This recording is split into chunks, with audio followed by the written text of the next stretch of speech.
Bonjour et bienvenue sur cette nouvelle vidéo. Je suis ravie de vous retrouver, ravie d'être dans de poursuivre cette dynamique en fait de vidéos.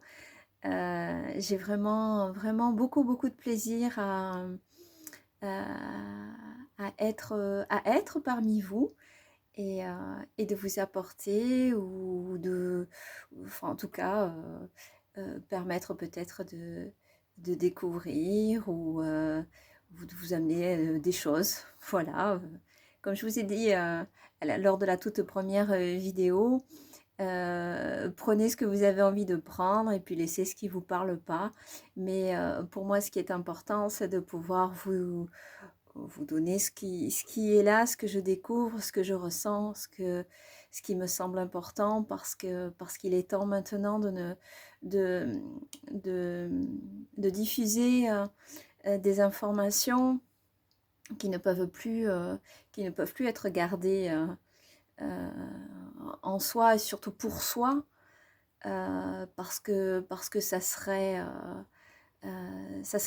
trop injuste pour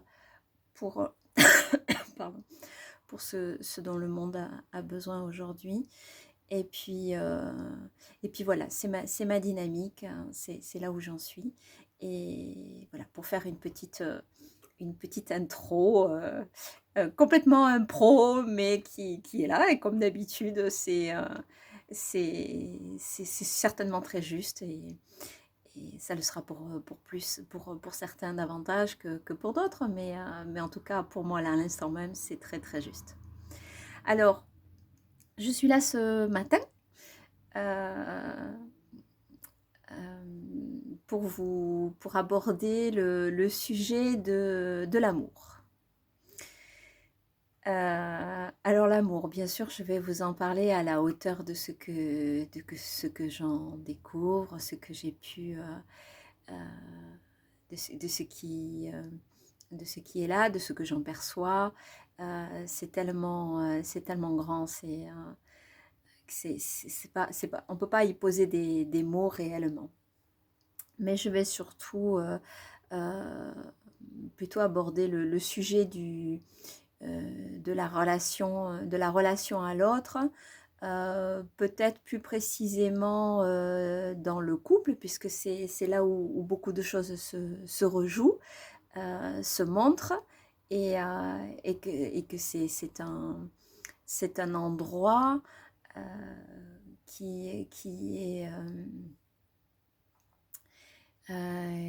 est rempli de...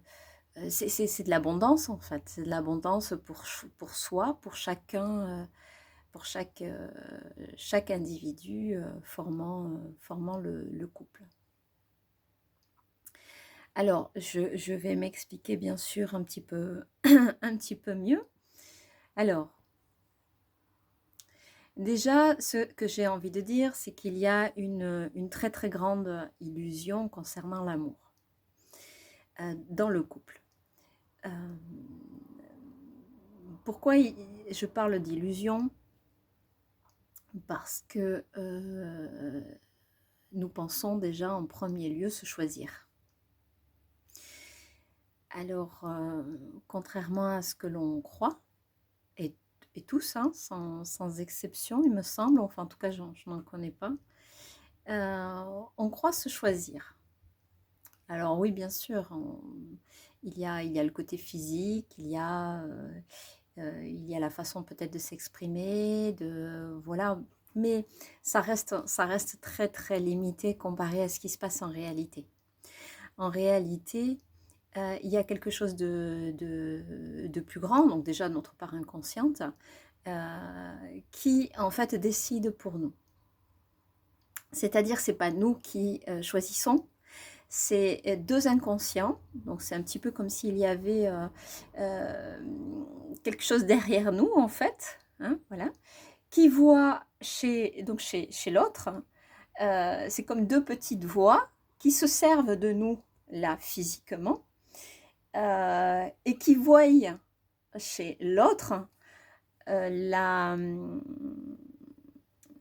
en fait, ces petites voix se disent, cette part inconsciente se dit quand les personnes se rencontrent, mon Dieu, comme tu vas bien répondre à mon besoin, comme tu vas bien combler mes manques.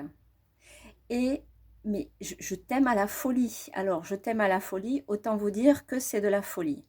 Parce que ceux qui s'aiment vraiment à la folie et qui ont un mal fou à faire quelque chose l'un sans l'autre, on peut vérifier que leur histoire a été extrêmement douloureuse dans je veux dire, leur enfance. Voilà, donc ça veut dire que des blessures sont très grandes, très profondes, et à partir de là, bien sûr, cette part inconsciente reconnaît chez l'autre des blessures semblables, et donc ce sont des grands blessés qui se rencontrent et ne peuvent plus quasiment vivre sans l'autre et s'auto-nourrissent. Alors, s'auto-nourrissent, c'est très embêtant parce qu'à un moment donné, il n'y a plus beaucoup de nourriture.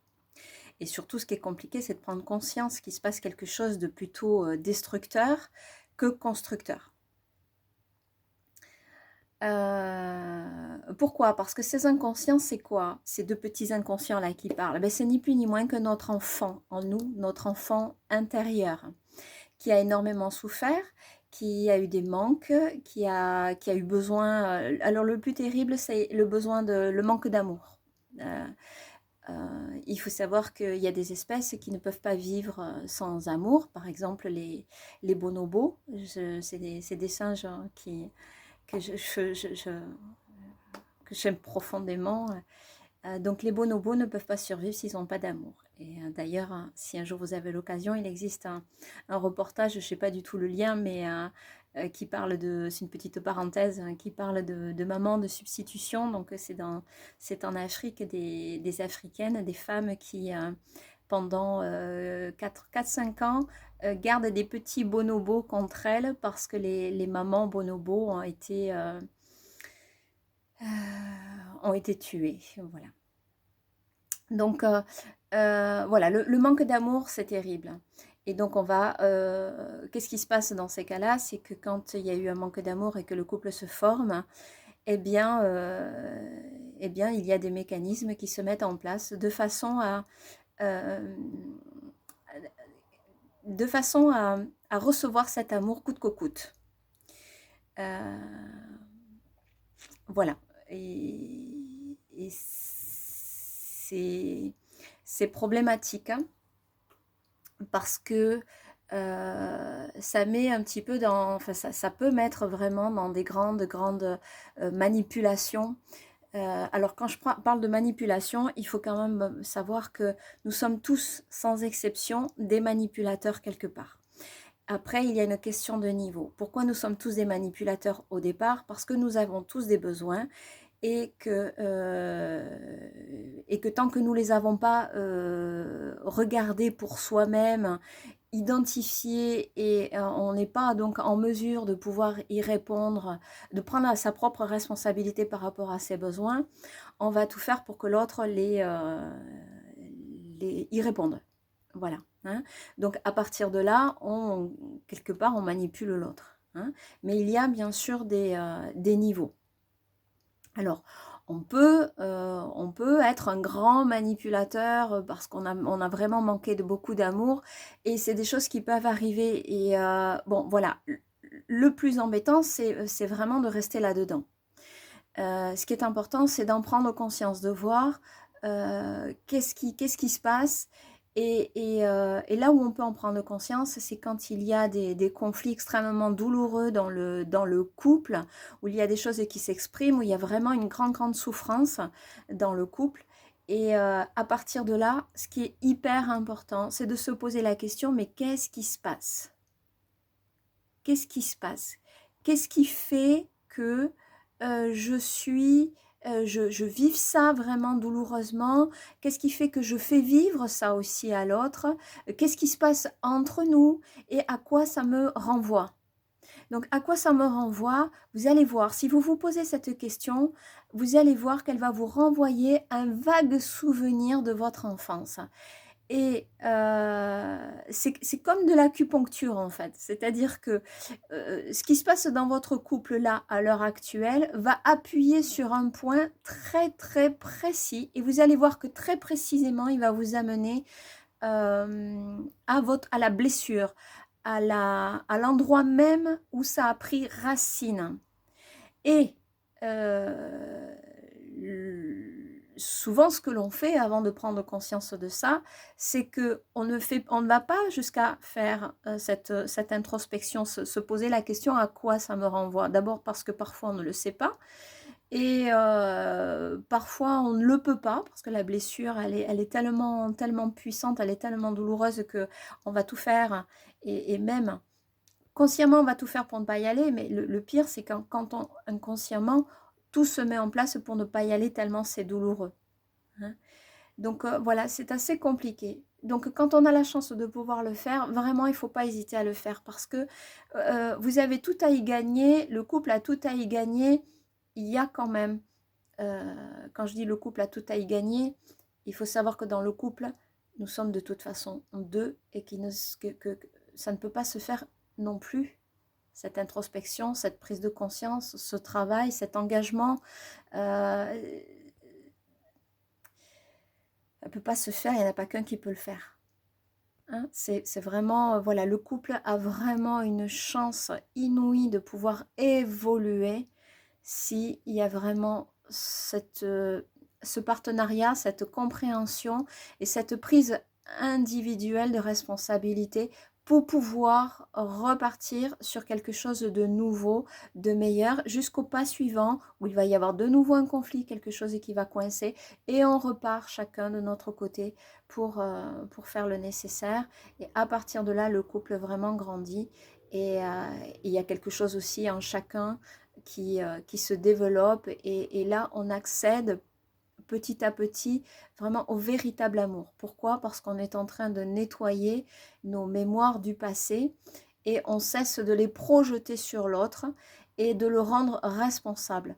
L'autre est là juste pour nous montrer dans le couple, l'autre est là pour nous montrer, en fait, mettre en évidence nos parts d'ombre. C'est-à-dire ce qu'on ne voit pas, ce dont on n'a pas conscience, parce que c'est refoulé, parce que voilà.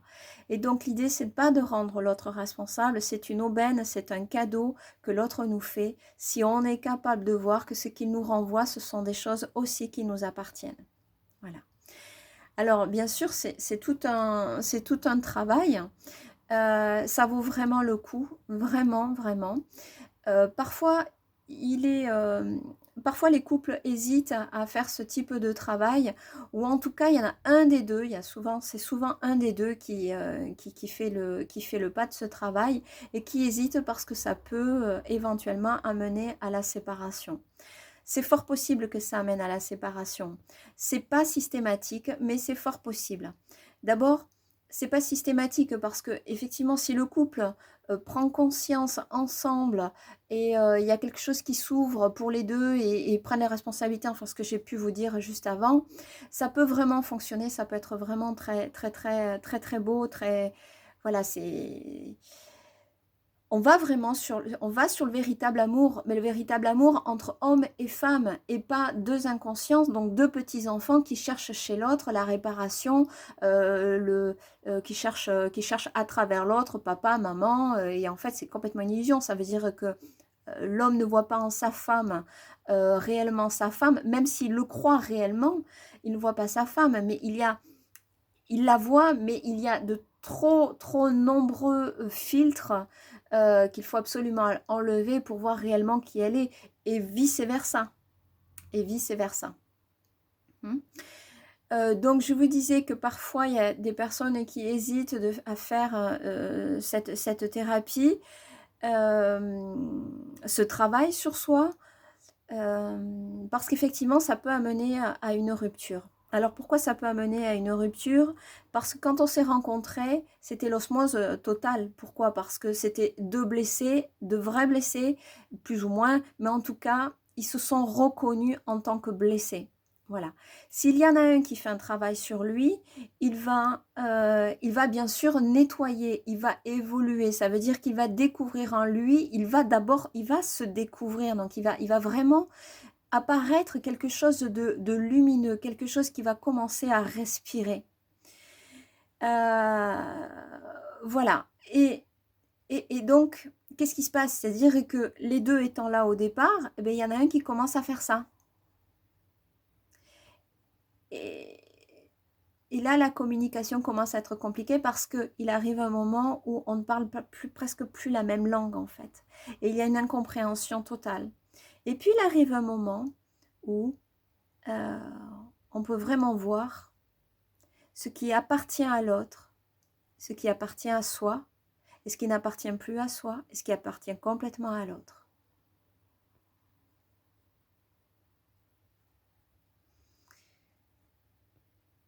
Voilà.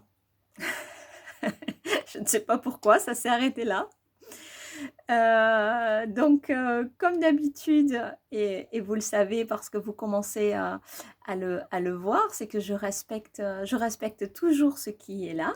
Donc, ça veut dire que quand il n'y a plus rien, eh bien, je le respecte. Ça veut dire simplement, ça me dit, voilà, ça suffit pour aujourd'hui. Alors, je vais vous souhaiter une très très belle journée. Profitez, alors je ne sais pas quand est-ce que vous verrez la vidéo, mais ce matin il a plu, ça a fait beaucoup de bien. Profitez de cette pluie pour respirer.